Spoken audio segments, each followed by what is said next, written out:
will say that Bernie Sanders gave a You guys are crazy! You're an animal! Get a job!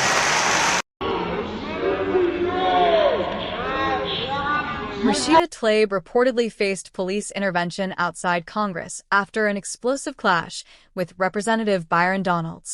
Witnesses claim the situation escalated quickly after a heated exchange over her controversial remarks.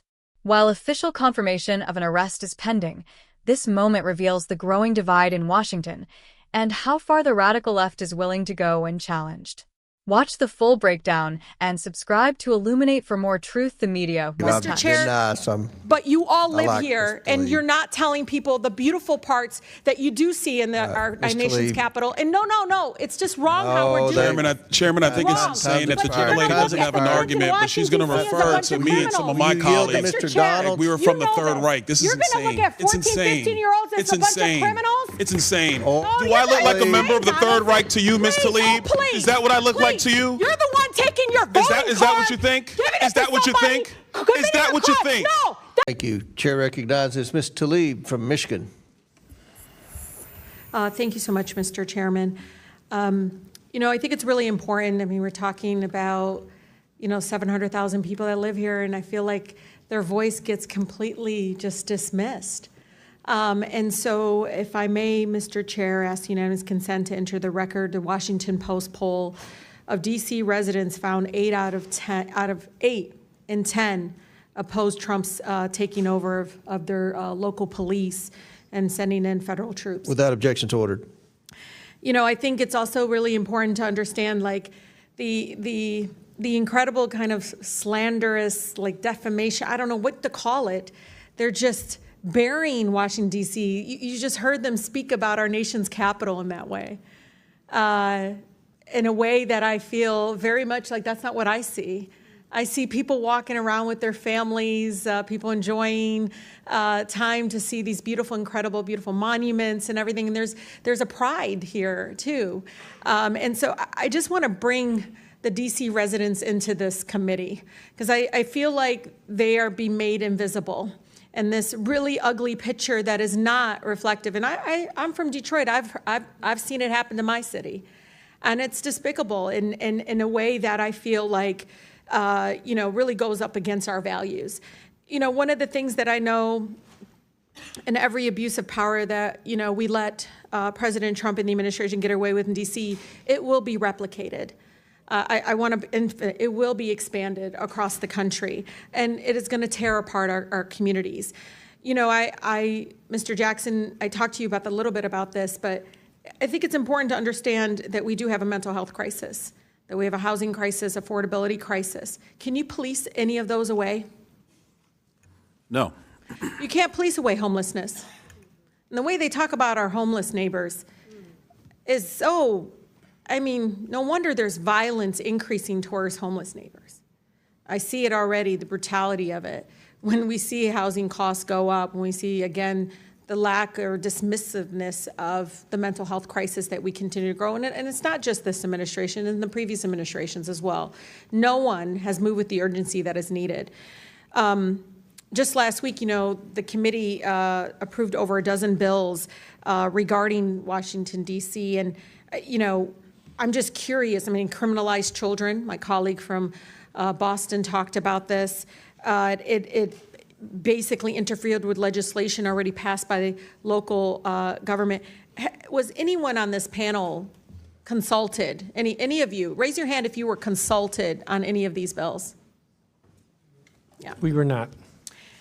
One of the things that, AG, I've been listening to you. One of the bills actually eliminates your position completely. What effect would that have? Completely eliminating your position in regards to be able to do the job that you do to protecting all the families in Washington, D.C.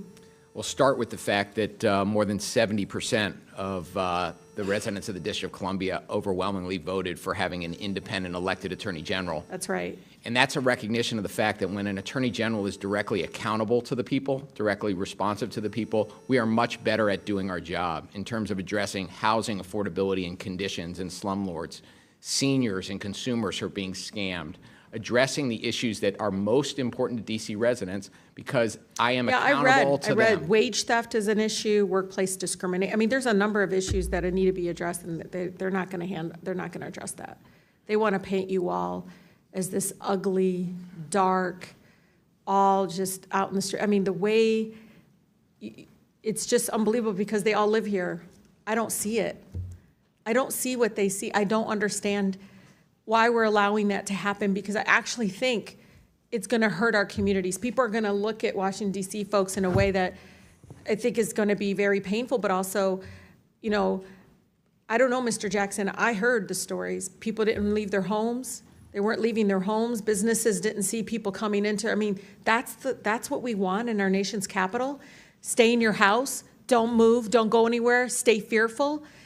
It's unbelievable that my colleagues continue again to eject this narrative and this rhetoric in regards to it. But I think it's important, Mr. Chair, just like in D.C., Home Rule was one out of Black freedom struggle in the fight for civil rights, we can't be passive right now. So nobody over there should take anything we say like so personally as if we're attacking them. No, we're attacking a process. We're not attacking people here. And I think it's really important. We need to stand up against this fascist takeover. That's not a bad word. It's a fact. And here in D.C. and across the country, it is so incredibly important, Mr. Chair, that this committee does not allow rhetoric that defames and or paints Washington, D.C. in a way that you all haven't really truly seen. You're just reading it. No, you're just reading it or something off of some. Will the gentlelady yield to a question? Yeah, I think it's really important. Will the gentlelady yield? No, I don't yield. I don't even have time. I can tell you. Your time's expired. It is expired, but Tlaib, Mr. Chair, but you all live here, and you're not telling people the beautiful parts that you do see in our nation's capital. And no, it's just wrong how we're doing it. Chairman, I think it's insane that the gentlelady doesn't have an argument, but she's going to refer to me and some of my colleagues. Mr. Donald, we were from the Third Reich. This is insane. You're going to look at 14, 15-year-olds as a bunch of criminals? It's insane. Do I look like a member of the Third Reich to you, Ms. Tlaib? Please. Is that what I look like to you? You're the one taking your voting card. Is that what you think? Is that what you think?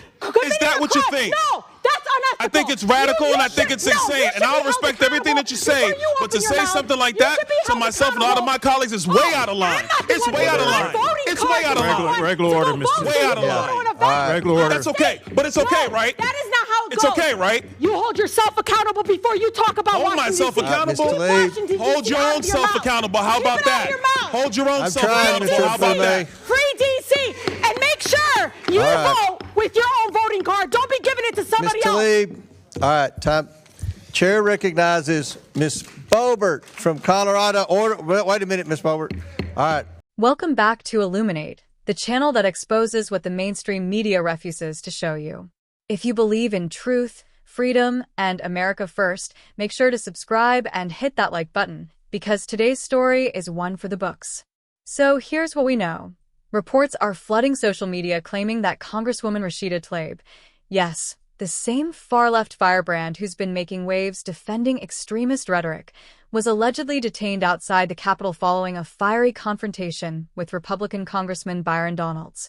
Now, if you've been watching closely, you know tensions between these two have been building for months. Donalds, one of the strongest conservative voices in Congress, called out Tlaib's divisive comments and her open hostility toward Israel and American allies. And like clockwork, Tlaib snapped back, accusing Republicans of racism and fascism, the usual script from the progressive playbook. Witnesses say things escalated quickly after the hearing. Tlaib was reportedly shouting at staffers and security as the situation spilled out of the chamber. Capitol Police intervened, and according to multiple online accounts, she was temporarily held for disruptive behavior. Now, whether or not this turns into an official arrest or just another case of media spin remains to be seen, but the symbolism here is powerful. We're watching the meltdown of the radical left in real time. They can dish it out, but when held accountable, they completely lose control. And let's be honest, Byron Donalds stood his ground. Calm, firm, and unapologetic, exactly how conservatives should be in the face of chaos. The contrast between his composure and Tlaib's outrage says everything about the two sides of today's politics. This is more than a clash between two members of Congress. This is a clash between discipline and disorder, truth and tantrums, America first and America last. Stay tuned, Patriots.